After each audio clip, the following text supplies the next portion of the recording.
Hello everyone and welcome to the channel. I'm back to break down this 5-game MLB DFS slate on DraftKings and FanDuel. Before we get into it, if you do enjoy the content at any point in this video, if you could please leave a like on this video, subscribe to the channel, and hit the notification bell so you don't miss any time that I upload. That would be greatly appreciated.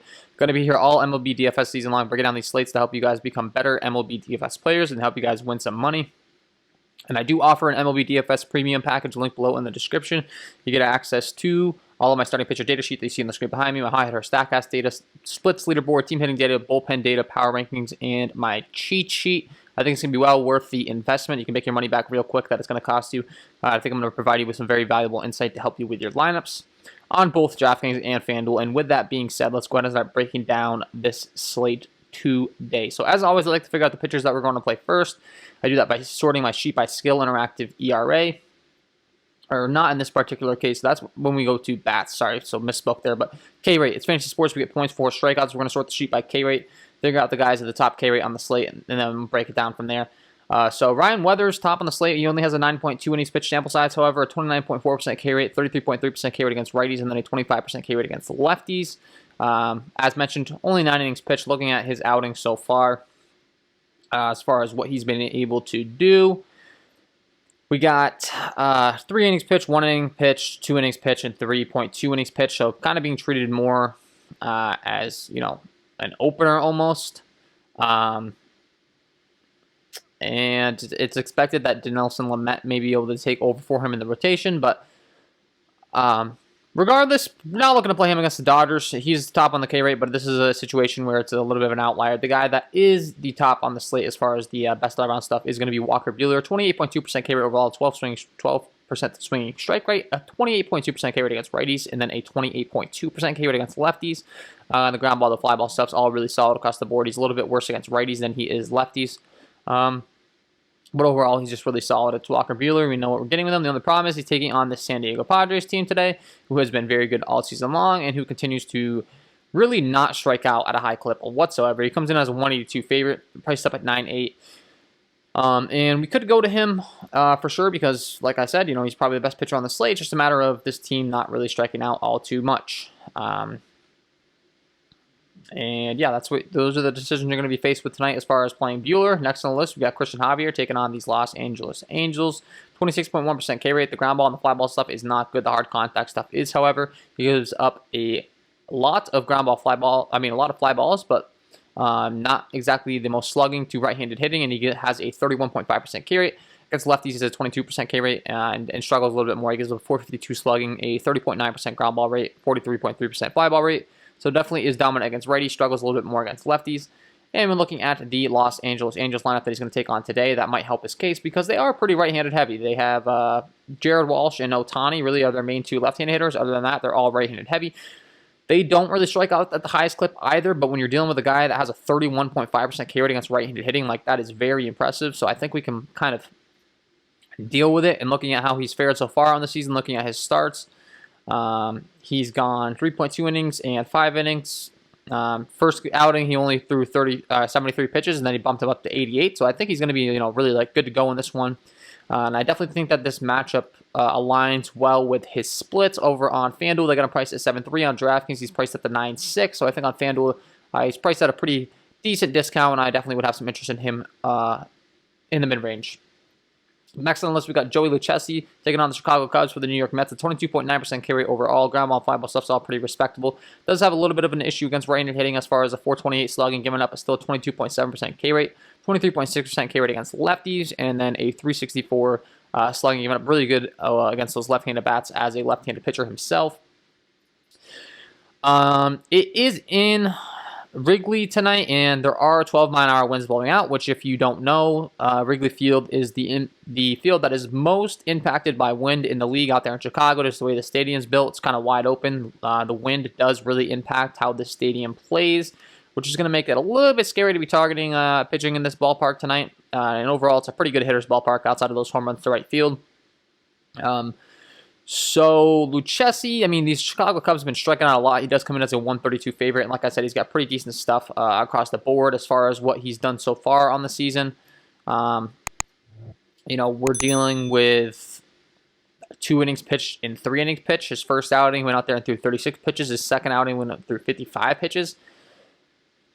So hasn't really got up there in pitches yet, which is a little concerning to me. Like, typically speaking, he's a guy that I'd want to target, but like we just talked about a guy in Christian Javier who's working himself up towards like 90 pitches. I'm a little more interested in that. So with Chessie, I'm not really sure that I'm trying to target him. And like I said, we might be targeting him with some Cubs bats tonight because of that wind in Wrigley. But we'll get there when we get to bats.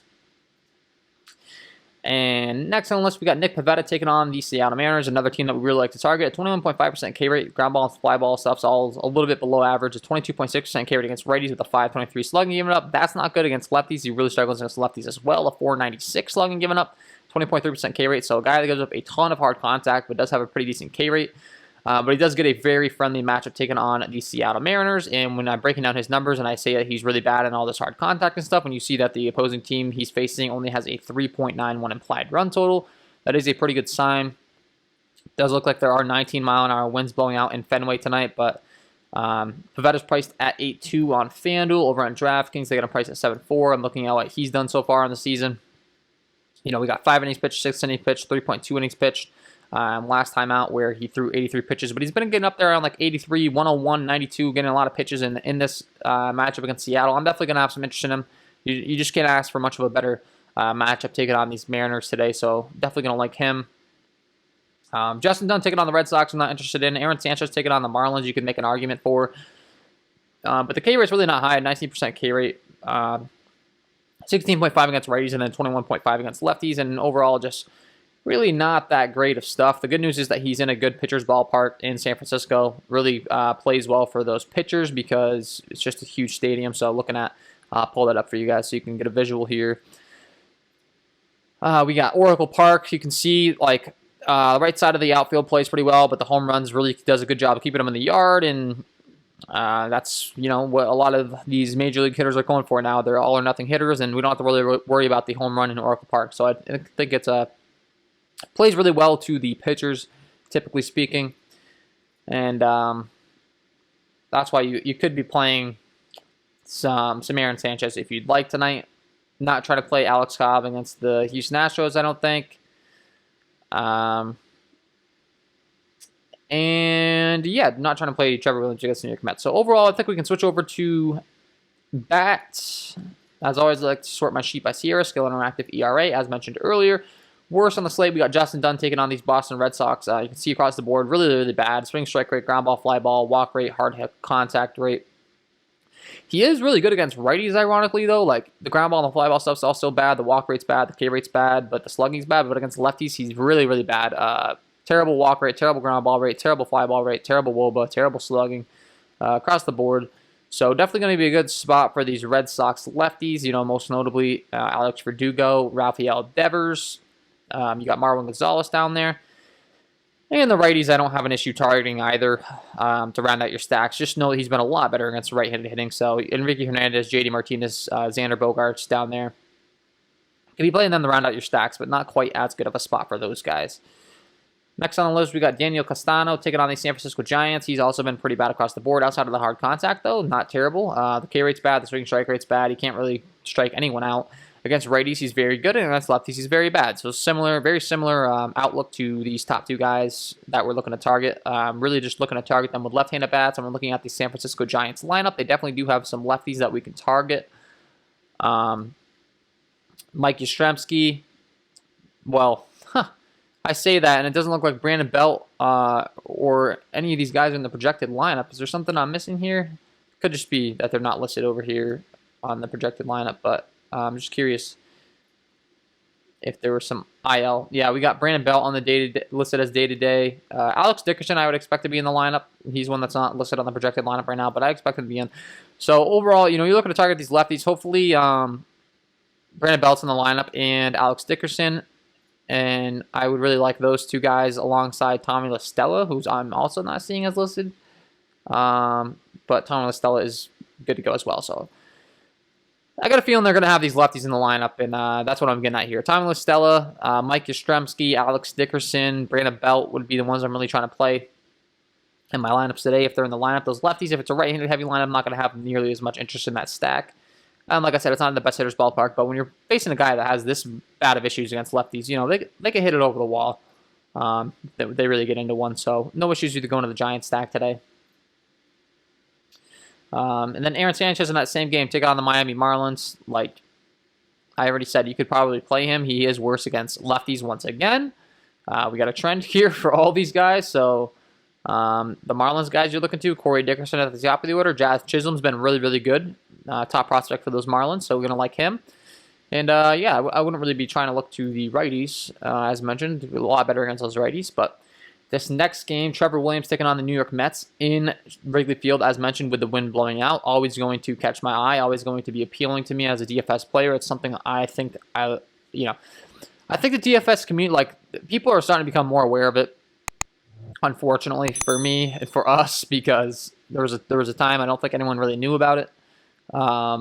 But regardless, wind blowing out in Wrigley's a thing, and Trevor Williams isn't that good. Ground ball, fly ball stuff's all not that good. Against righties, he gives up a 5.10 slugging, 344 WOBA. Against lefties, it's a 503 slugging, a 371 WOBA.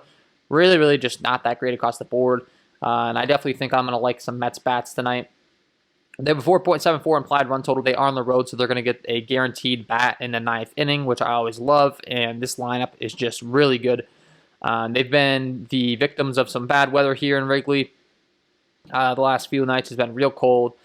Looks like it's starting to warm up a little bit. You know, you got mid-50s, you got 12-mile-an-hour winds blowing out. Things could be turning around here, and this lineup has a ton of talent. Brandon Nimmo, Francisco Lindor, Dom Smith, Pete Alonso, Mike Conforto, Jeff McNeil, J.D. Davis, James McCann, like that 1 through 5 range, especially Nimmo, Lindor, Dominic Smith, Pete Alonso, Michael Conforto. Like, you got to love in this spot.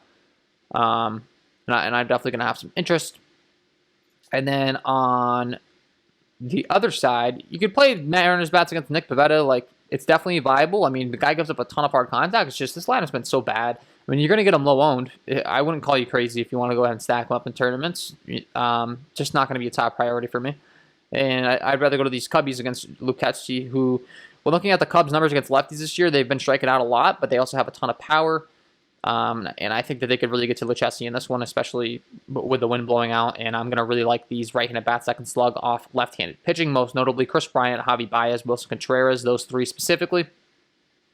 Anthony Rizzo's a guy that will get lower ownership because he's a lefty-on-lefty matchup, but if they're able to get Lucchesi out of the game, he could get to take on some righties later on in the game, and he just doesn't strike out, and he's good across the board against lefties. Like, he doesn't have the power he does against those right-handed hitters, but if there's going to be some, or right-handed pitchers, but if there's going to be some runners on base and he has opportunity, you know, Anthony Rizzo produces. He doesn't strike out. He puts the ball in play.